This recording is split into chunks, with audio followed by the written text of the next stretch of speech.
Okay, we're live. Oh my gosh.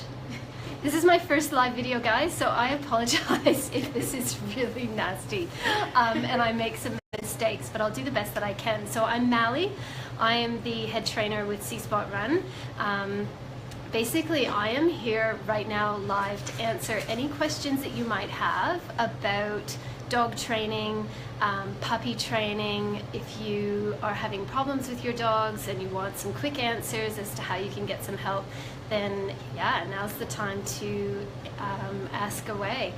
We are heading into the Christmas season, and this is when a lot of dog trainers like me take some time off over the holidays, and we don't want to leave you guys hanging with questions about how to manage your dog's behaviors. So feel free to ask, and if you miss this live session, you're always welcome to email us, spot@cspotrun.com.au, and we'll try to get an answer back to you as soon as we can. So yeah. So today we're just going to talk about some Christmas puppies and... Yeah, right. Okay, so I've got my assistant Steph sitting next to me. That's why I'm kind of looking off camera. There we go. So she's going to prompt and remind me about some of the things that we want to talk about.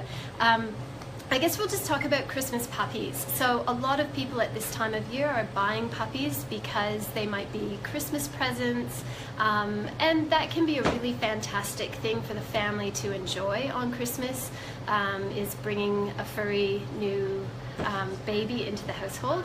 I guess there are a few things though that you should consider before buying a puppy. And first off, if it was a wanted puppy, you know, taking on a puppy at this time of year is going to be a little bit tricky because you're out of your schedule. So making sure that you fit time in to train the puppy properly as you would any other time of year. But more importantly, making sure that you're not buying a puppy maybe for somebody that wasn't expecting it or wasn't really even interested in it, because those are the puppies that are often going to slip through the cracks and not get the training and attention that they need, and unfortunately can find themselves ending up in a shelter environment months down the track when it doesn't really work out. So the first piece of advice is just make sure that this puppy is very much wanted by the family and is going to be a puppy or a friend for that puppy's lifetime. And then secondly, making sure that you are training that puppy and spending time each day, and it doesn't have to be a long time, it can be a few minutes each day, to teach your puppy some basic obedience skills, some manner skills, things like sitting when they want something rather than jumping up, learning how to love being left alone at home for short periods of time, and I'll talk a little bit more about that in a second. But most importantly, making sure that you're socializing your puppy over the Christmas holidays. Keep in mind, socialization for puppies, it's not just playtime with other dogs. That's a really small component of socialization for puppies. When a trainer says socialization, we really mean a positive and gradual introduction to a wide variety of environmental stimuli.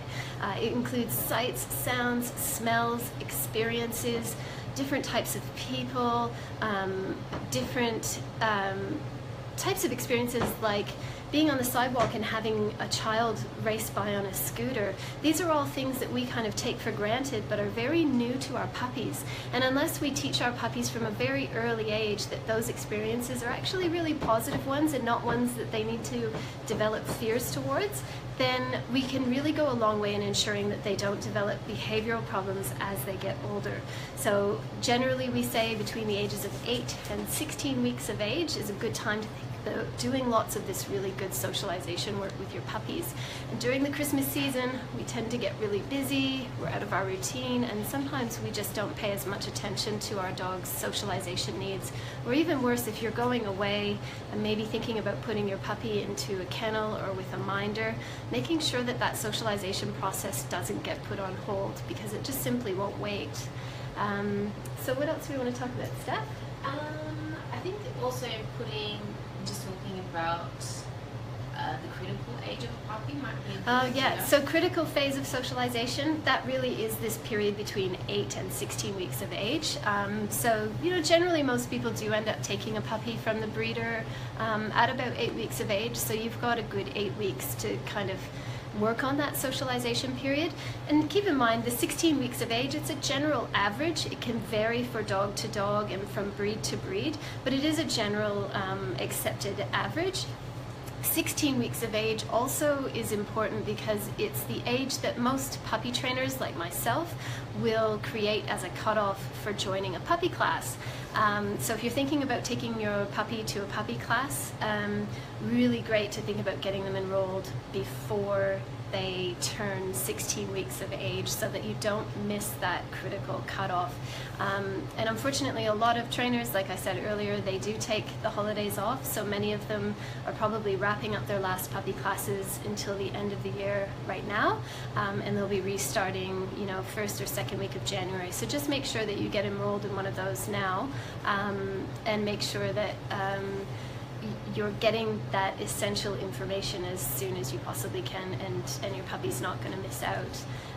I think also too, it's important to talk a little bit about with puppies separation anxiety and separation distress. At this time of year, lots of people are off from work and off from school, which is great because it offers you lots of opportunities to spend time with your puppy and teach that puppy some really important life skills. But at the same time, your puppy may be missing out on opportunities to learn how to be comfortable in their own skin when left at home alone. So what we do now with puppies is a lot of preventative work to make sure that they don't develop separation distress or anxiety as they head into adulthood. So with puppies, we think about pairing the experience of being left at home alone for short periods of time during the day with really good and wonderful things happening for the puppies. So for example, leaving them with some sort of interactive food toy that's stuffed with their absolute favorite foods, and just teaching them to learn to self-settle is really important for puppies to learn how to do. It's really difficult for a puppy that's, say, been adopted right before Christmas to be spending every day, every hour with their owners or the owner's children always around, and then all of a sudden everybody goes back to work and back to school, and the puppy's now got to figure out how to spend 8 hours alone by themselves, and it's a big ask for a small puppy. So just thinking about getting your puppy used to that experience of being at home alone and enjoying it over small periods every single day. So making sure that the puppy's got alone time and that they're not going to be stressed out you know, when that back to school actually happens. So that's a good thing to think about if you're getting a puppy over the holidays. And also Christmas presents for dogs. Best Christmas presents. Oh. So here's Falky. This is, come here, Falky. Do you want to come up? Come on. Quick, quick. Do you want this? So Falky is actually Steph's dog, and she's going to demonstrate right now. I was going to show you guys this because it's one of my favorite Christmas presents for dogs this year. It's actually a deer antler, but Falky is really not wanting me to take it away from her. I'll just show it really quickly and then I'll give it back to her. The deer antlers, they're available at most larger pet stores and smaller boutique pet stores as well. They're super durable, so I have yet to meet a dog, even some strong heavy chewers, that have managed to put a dent in those deer antlers. They're a little bit more expensive to buy at first compared to other chew toys and things like pig ears and stuff like that, but honestly, it'll last for the lifetime of your dog as long as they don't bury it somewhere, and they really, really love it. I'm just looking at Falky. She's taken that deer antler off camera and she's in her bed with it. She's just having a great time chewing on it. So that's my number one Christmas gift idea for your dog. Number two are these. These are called snuffle mats, and these are really fantastic. They're kind of newer on the market, and it really capitalizes on your dog's love to smell. So you might notice that when you take your dog for a walk, they're constantly just sniffing along the ground because they find the act of sniffing to be really, really reinforcing. Dogs love it as much as we love sitting down at the end of a long day and watching a movie. It's really, really entertaining for them. So these snuffle mats, they've got all of these thick folds of material, and what we do is we spread some dog treats. These are just some Ziwi Peak dried liver foods. Falky's going to come over again and try to eat those right now. And we sprinkle the treats or liver treats or whatever you've got into the folds of the mat, and we place it on the ground, and we just let our puppy or our dog spend lots of time nosing around those folds, and every once in a while they hit on one of those treats.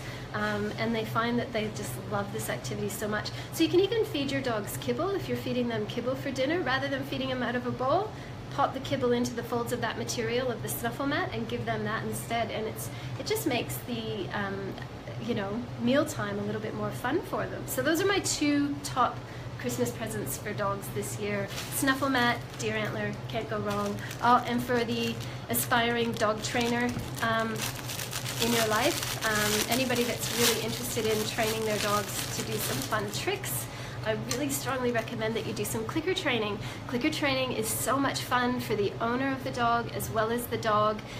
There's some fantastic resources on the internet, videos and books that you can take a look at to learn how to become a clicker trainer and really do some wonderful and exciting tricks with your dog. So Falky's just actually having a go at the, I don't know if we can move the camera, at the snuffle mat down there.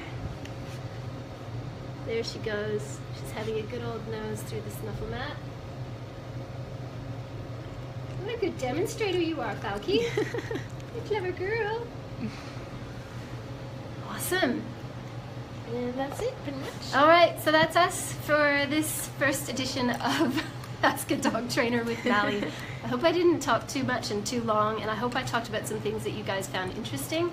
And yeah, we'll hopefully do this again. Thanks.